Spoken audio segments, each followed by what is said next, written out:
Morning everyone. Today I want to talk to you about Gantt charts and if you're a visual person why you should consider using them. So it's a fresh Wednesday morning. I think we're still in the middle of a mini autumnal heat wave. I think it's going to be another hot one today, which is nice. But with hot days you normally get the temperatures being quite fresh in the morning, which are lovely conditions to run in. So Wednesdays are all things business systems and outsourcing. So the trying to get past me at the moment. So I just need to pull over to the side to let this motor come past. See if he's going past me or not. Obviously not. No, he's turning behind me. So sorry about that. So yeah, today I want to talk to you about Gantt charts. If you're not familiar with a Gantt chart, I think the easiest way to describe it, just go past this individual here with the dog. It's like a timeline. So it's a really good productivity way of planning out projects over a period of time, and it appears in the view of a timeline. And those of you who are very visual will probably find it really, really useful. I'm predominantly a list-based type of guy, so I like working from lists, but in a kind of grid format.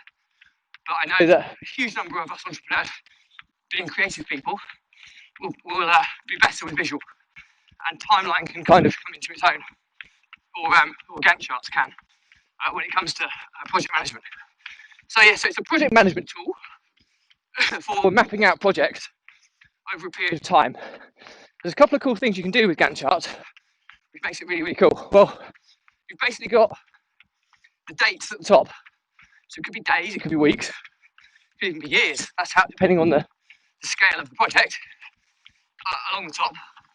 So every line down ultimately is a date, and on the horizontal axis, it's what needs to be done, so the tasks. And you can also do some cool things into it, like you can put milestones into a Gantt chart. So by this date we would have achieved X, and then you can have obviously the finish date or the completion date of the project. But straight away you can kind of zoom out and zoom in and see very visually how much work's required, how much work's outstanding, when it's due. The other cool thing with Gantt charts as well is you can start using task dependencies. So what we mean by this is, you can't start this task until this one's completed. So there'll be linked tasks. The one won't start until the other one is finished. And there's some cool kind of ways you can kind of do this to manage people's workload. So you might have assigned all this workload out to everybody. What's the point in assigning somebody a task they can't do until somebody else has completed their work first? It's just going to overwhelm the individual, just dumping an irrelevant task on their workload. So it's quite a cool way of holding back tasks, but assigning them without overwhelming people. So that's really, really cool. Dependency is quite good. And also, if you have dependencies and linked tasks, you can move the due date for one, and you can push everything back based on the movement or the postponement of one date. Because the biggest frustration with this type of plan is that technically you're mapping everything out by specific dates in time, and all of a sudden you miss the first task deadline. So then that puts everything else out of sync. But with the good Gantt chart software, you can just move that task on the timeline and it pushes everything else back with it. So it doesn't take ages to readjust and realign. And if you've got somebody who's on it, who's managing it, it can be a really, really cool way of keeping your project on track. And that's really, really key.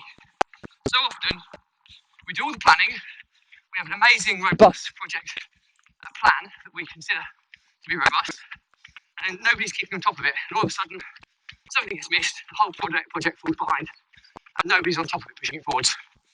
Well, with the timeline, you should be able to see very easily where that blockage is, and how you can adjust the whole plan to amend a given deadline for a certain aspect of that project. So, really, really cool. Now, there's a couple of pieces of Gantt chart software that I use. I have I've switched a little bit around with this and tried a few other different options here, but basically I use Asana as my project management software, my task management software. So all of the tasks for all of my group of businesses are always in Asana. So I'm pretty limited to what Gantt chart software I can use because it has to link or sync with Asana. Otherwise I'll be duplicating, mapping out all the workload. Fortunately, Asana does have a piece of a kind of an add-on in the premium, in the premium. So you have to be the paid version of Asana. But on the first level up, on the paid version, you get the feature called Timeline, and it's really, really beautifully presented, and it's quite nice and easy to use. And they have improved it significantly. So this would be my first choice now. It didn't used to be because they used to have like the dependent tasks and the movement of one linking to all the others. Kind of, it wasn't an option in Asana, which was a heavily flawed version of a Gantt chart, because it was one of the key features that you want in a Gantt chart that Asana hadn't included. So I didn't always use it for timeline, but since they've updated it and improved it, it is my go-to now because I like keeping as less. I try to have the smallest number of software packages that I use in my business, so that everybody can comfortably use them rather than having to learn new ones all the time. When Timeline wasn't working so nicely, you can also, the 3-piece software called Instagant, INSTAGANTT,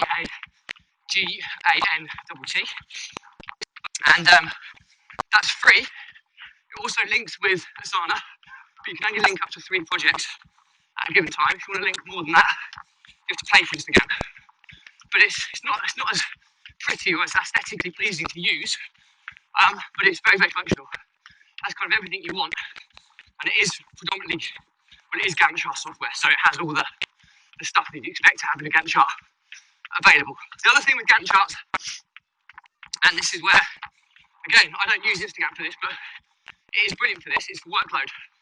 So what you can do in a Gantt chart is you can pull everybody's workload up, and it will tell you at the very top in kind of subtotals how, if you've given that hours as a custom field for each task, how long you'd expect a task to take. You can see the hourly workload you've given to people. You can see it on a daily or weekly basis, so you can see whether you've given your team unrealistic workload, and you can move stuff around in a Gantt chart, which is really, really cool. Or you can just look at the volume of tasks if you don't go as granular as putting in how long a task should take. I don't put how many hours each task should take. I find that it's quite cumbersome, and quite often I've tried doing this in the past, and I think if you get it right, it's super, super powerful. But it's really, really difficult to predict how long certain things will take. I can always tell people how long I expect them to do something or when to check in with me, but ultimately you can get tasks that, for example, sourcing property tasks that some of my team do. There could be a day where they spend the whole day on it because there's so many different deals. On another day, there might be hardly any new ones come to market, so it's highly variable.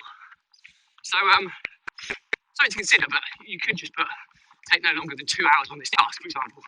I don't, because it's such an important task for the property sourcing business that I want my team sourcing all day if there's enough deals to justify that. So that's just an example where using the time thing is flawed. But if it's kind of more obvious, then I suggest doing that because it will give you a much more accurate reflection on people's workload. So when we talk about people's workload, don't think, they're going to work for 8 hours a day. You factor in breaks and stuff, meetings and other things in people's calendars. I always kind of go on the mindset, if I get 4 solid hours of work out of my team a day, you know what, that's realistic. With all the distractions and stuff we have from working from home, you can monitor this stuff and clamp down on it, but ultimately you get more distractions when you work remotely, potentially, unless you're incredibly disciplined, or you could be called into meetings and stuff like that, and that won't be factored in to project management software unless you physically put meetings in as a kind of time block, which you can also do. So you can kind of get as detailed or as granular as this as you like, or you can just use it for high level. I do use it, I try and use it, I should say, but I normally end up going back to lists and grids because my mind just works a lot easier on that. and I can sort and move stuff about. But I know that so many entrepreneurs that I've worked with in the past, very visual, very creative people, and I know that a Gantt chart, timeline, Instagant type product would be much more well versed for them. It's also something that project management people work for. The other thing you can do on a Gantt chart as well, which is quite nice, is larger tasks that take more than one day. You can spread them out and display them nicely on your Gantt chart, so you can see there's a week's worth of work there that somebody's working on, for example, or 2 weeks worth of work, and you can see it all nice and down. And if you've got your Gantt chart set up correctly, it should look like you start at the top left and you go down to the bottom right, and it should go like downward steps. In steps, as one task finishes, the next one starts. You go down a level, and that's how you know how you're progressing and how you get to the finish line. So, to summarise, Gantt charts are timelines for project management. They're very visual. They're very easy to see where you are in relation to the end date of a project. It's very easy to see whether you're on track, whether you're not on track. You can see people's workload, working capacity. You can move things around like that. You can have longer tasks and see them visually, how long they're taking. So several days worth of a task. You can see it nicely and clearly mapped out on your project plan. You can also do task dependencies, so one doesn't start until the other one finishes. The other cool thing about that, if you're using Asana, you can create Asana rules so that you can set things up. This is a higher level. I'm on the top level paid version of Asana, so I get everything. So I can see workload and stuff in Asana rather than Instagram. But I pay for the premium version of it, which is about 50 quid a month. Highly recommend it if you're using Asana every day, because the unlimited automation rules are game changing as well. So, for example, you can have a rule whereby if this task doesn't finish, or if the task moves to this section, it then gets assigned to that person. So you can do that automatically rather than having somebody to manually assign a dependent task to somebody at the point which it finishes. So some really cool things you can kind of do with the automation rules in Asana. So something to consider there. But if not, Instagant's a really good free alternative. If you need to use it for more than 3 projects at one go, then you'll need to pay. It's about £10 a month or something, so it's pretty cheap. It was when I last used it anyway. So I hope that is useful, and if you have any questions on this, just drop me a comment, and I'll always respond. If it's a bigger question, I'll do a vlog episode, tag you in. If you think someone's going to get good value from this, please tag them in, share it, or just give it a like, just to give it some extra reach. Much appreciated. It's not for you. Unfollow and friend me, no hard feelings. I don't want to clutter up people's feeds if it's not relevant for them. But before you go, do check out the Runpreneur Facebook group and my Kevin Britt Runpreneur YouTube channel, where all the episodes are catalogued nice and neatly by topic. Morning! So do check out that, because it's a free resource. It'll always be available to you, and you can dip in and out on an ad hoc basis rather than have your fees cluttered up. So, hope you found it useful anyway. As always, stay positive, stay happy, and I'll speak to you tomorrow.